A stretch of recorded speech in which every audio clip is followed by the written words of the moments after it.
In this tutorial, I'll show you how to fix the trading disabled error in MT5 using a few simple steps.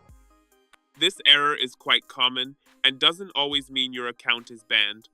One of the first things to check is whether the market is open. Forex markets close on weekends, while indices, commodities, and crypto follow broker-specific trading hours. If the price values aren't moving, the market may be closed. Next, verify your account status by checking whether your demo account has expired, your real account is still unverified, or your broker has temporarily restricted trading. You can see account-related messages at the top of the MT5 app. Another possible reason is insufficient balance or margin. MT5 may block trades if your free margin, leverage, or lot size doesn't meet requirements.